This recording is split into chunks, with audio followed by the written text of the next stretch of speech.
The Michigan Wolverines going into 2026 have a new head coach, same quarterback, some new different players around their roster. Going to be very interesting to see what happens, and we will preview the Michigan 2026 football season here on the Big Ten Huddle presented by FanDuel. We have Zach Guggenheim here with us to talk about the Michigan Wolverines. Zach, let's start off by talking about storylines. What are some of the main storylines that you are going to be looking at for the Wolverines in 2026? Quarterback, quarterback, quarterback. Okay. Can Bryce Underwood make a leap in his second year, or is the hype not going to be justified? And I think it's a legitimate question because I think he showed flashes a year ago, but by the end of the season, it seemed very clear that he needed a lot of seasoning and a lot of development if he's going to be an upper tier starter in this league. Yeah, I think Bryce Underwood is a really interesting talking point. I think it's where a lot of people are going to go. I think Kyle Whittingham is going to be very interesting as well. What Jason Beck did with Devin Dampierre last season has to give Michigan fans a whole lot of excitement, especially with, Devin Dampierre is probably one of the best quarterbacks that Kyle Whittingham had at Utah. So as long as they can get the offensive line right, which is not too hard at Michigan, you have a lot of talented offensive linemen there. You got a few position battles going on, but you want that. You want to be seeing guys compete and push each other. So, I think Michigan, Bryce Underwood, a huge storyline. Kyle Whittingham, and maybe the stuff about not hating Ohio State is kind of an interesting storyline as well. What does the first game look like for him?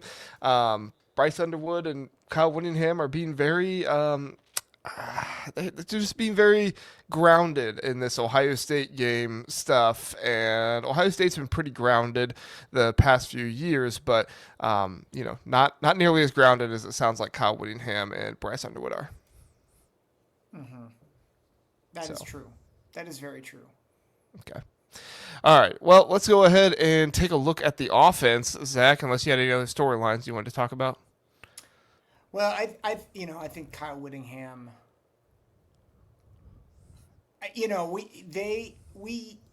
I'm curious. Just what is the leap that this team can make developmentally now that they have a real coach? I mean, I think. I'll be honest. I think Sharon Moore in his first year, I thought, maybe this is going to work out. It was very clear that it was not going well even before all the stuff came out. Kyle Whittingham is a legit great head coach. And I think it's just important to point, and I think you already started to do this, but to point out you have a legitimate dude leading your program now. What does that do to the talent that's on this team? Like how does that help them level up? And he's not having to do something totally, different from what he's done in the past. He inherited a defense that last season allowed 20.4 points per game, 111.9 rushing yards per game, and 323.3 total yards per game. Obviously, they don't have everybody back on this defense. You have the linebacker core that we'll talk about here soon, I'm sure, that needs to be discussed and some different things there on defense. But overall, you got good defensive linemen. You have very good secondary, it looks like, from the paper and stuff like that. If you can get the linebacker position right, this could be another very good defense for Michigan that should lead Kyle Whittingham and this Michigan Wolverine team to 9, maybe 10 wins this season. Yep. Yep. So, well, let's start at defense then, Zach. I mentioned the linebacker, probably my least confident spot in the defense. A lot of that is just not a whole lot of experience there. You had to go into the portal and get a North Dakota State FCS transfer to come in as well. I'm not saying that I don't think the linebacker position will be good, but it is the one I'm least confident in going into the season. What are you least confident in with the defense? And then go ahead and get into your most confident after that. Yeah, I'm probably there with you with the linebackers. The least amount of experience. I think they could be good for sure. I mean, you better have good linebackers at Michigan. But I think we need to see it. It's a lot like what we've said in a number of these previews is that there's a lot of position groups where there's just question marks. So Troy Bowles and Chase Taylor are kind of penciled in your starters. Asaya Moa is another player to look out for, and Nate Awusu Boteng is another guy to look out for as well. And Nathaniel Staling comes in from North Dakota State. So you have guys that I think they're high on. I think they got to prove it. We'll see. The most confident part. What was that for you? I would go with the defensive backfield. I think you have a lot of experience. Zeke Berry is back. He's played a lot over the past 4 years for Michigan. Jair Hill, uh, last 3 years. Rod Moore comes back. We hope we hope he's healthy. As much as we are Ohio State fans, some may even call us homers. I really hope Rod Moore is healthy because when he's on the field, I think he's one of the best players on the field for either team. I think he's a great player, a great leader, and I think he anchors this team if he's healthy. I like the defensive line in this one. I almost picked cornerback overall, but I think I'm going to go with the defensive line. I'm not as big on Jair Hill as some other people are. I recognize that he's one of the better cornerbacks in the nation, but I think there's some people that might have him higher up in some discussions there. And so, but I am pretty high on John Daly. So for that reason, I'm going to go with defensive line here. You got Daly, Pierce, Etta, Brandt. They're going to be very difficult to block this season. Michigan can rotate bodies as well. They're deeper on the defensive line than I think some people realize, and they're going to pressure every single quarterback that goes up against them. They're going to do a very good job containing them as well, and I'm just really excited to see what this defense looks like for Michigan with a lot of talent, but also new coordinators, new coaches all around. We're going to see a lot of interesting stuff from Michigan, especially with Utah bringing in a number of guys. Obviously the defensive coordinator from BYU, but coming in from the Big 12 and seeing what kind of stuff they can do. It's gonna be very, very interesting. Zach, you look at the offensive side. What are you most confident in with the offense? I I'm torn. I might go, and this is more potential, but I might go with the wide receiving core. I think probably objectively I'd say either running back or offensive line, but there is something very tantalizing about having Andrew Marsh, J.J. Buchanan, Jamie French, and just so many other potential weapons for this offense. This might be the best receiving core since before Jim Harbaugh got there. Like, think about that. Jim Harbaugh got there in 2015. I'm not sure I have seen a wide receiving core with the potential of this group. Yeah, J.J. Buchanan, 26 catches, 427 yards last season. You also have Celeste Moa, the true freshman there as well. Kendrick Bell, Travis Johnson, like you talked about, Jamie French, the transfer from Texas. He's coming in. It's going to be interesting to see what this wide receiver room can do. I'm not going to say I'm most confident in them. I cannot not go with running back in this one. You got Marshall, Hyder, obviously is very highly touted, 5-star coming out of high school, and everything you hear, coming out of people who talk about it, go to camp, the media, and everything else is that Hyder is he's an absolute weapon. I would not be surprised if we see multiple games this season where Hyder is getting the bell cow amount of the carries in games. Not to say that Marshall won't or anything, but I do think that Kyle Whittingham and their staff is going to go with the guy that has the most production, and I would not be surprised if there are games where Jordan Marshall, yeah, he's not necessarily bad, but Savion Hyder's just doing some really, really good things that helps move the ball down the field better. Zach, with that being said, who's your least confident position group on offense? Quarterback, Oh, quarterback, quarterback. oh, you want to explain? I I did not see the development throughout the year that I expected. And if it's true that Tommy Carr is pushing Bryce Underwood, I think that says more about Bryce Underwood's inability to elevate than it does about Tommy Carr being an elite quarterback. I don't think I buy the Tommy Carr's pushing him stuff. I think Tommy Carr did a really good job in the spring and here in camp a little bit to get himself some more recognition there in the 2D. But I don't think anybody's realistically pushing Bryce Underwood. Maybe I'm just not listening enough, but I don't think that's gonna happen. I I would I would most likely agree with you.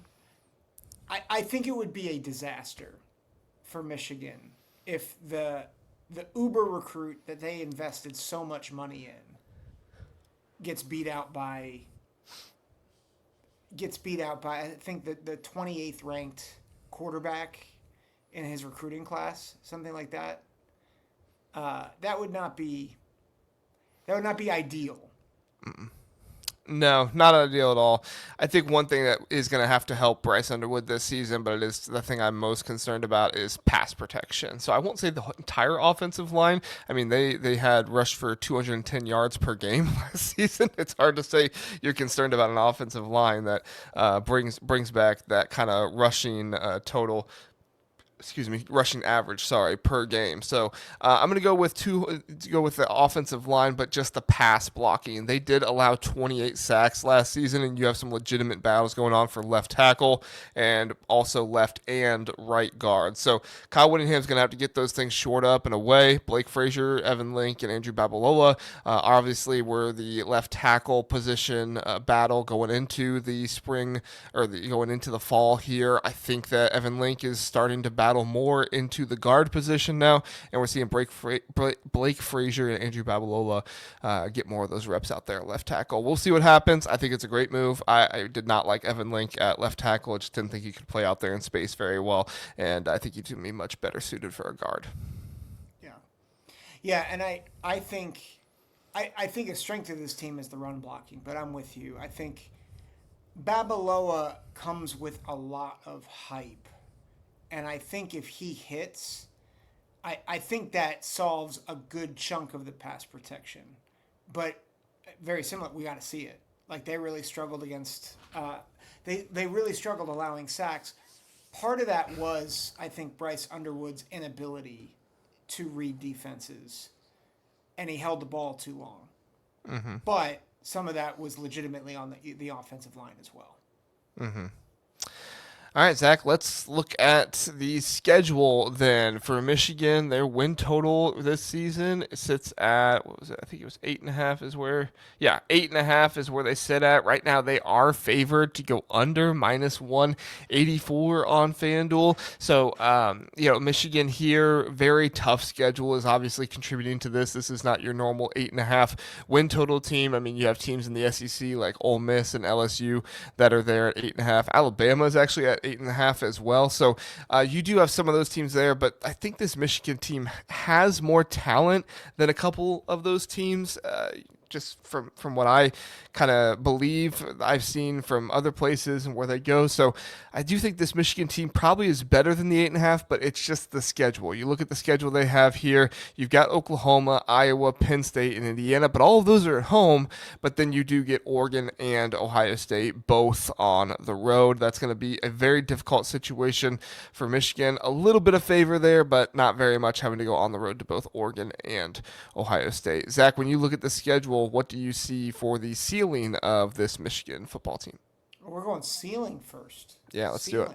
Mm-hmm. Okay, just to give clarity, we've talked a lot about Ohio State's schedule being the hardest, or at least one of the hardest. According to Phil Steele, guess Michigan's schedule difficulty. I think I saw it was like number 1 or something. It's number 2. Yeah. Number 2. Ohio State's is number 6. USC's is number 3. I think the reason why why Ohio State's is lower than Michigan and USC's is because USC and Michigan have to play Ohio State. So, but Michigan is the number 2 rated schedule in terms of difficulty, according to, I think, probably the best data analyst in college football. That makes it very hard to figure out what the ceiling could be, because while I think we are a little may be concerned about quarterback and offensive line. There's no doubt about it that there is quite a bit of talent on this team. Jerry DiNardo of Big Ten Network said there's no team in the Big Ten more talented than Michigan. I'm not sure I agree with him. I think that might be why the Indiana Hoosiers stunk under his reign.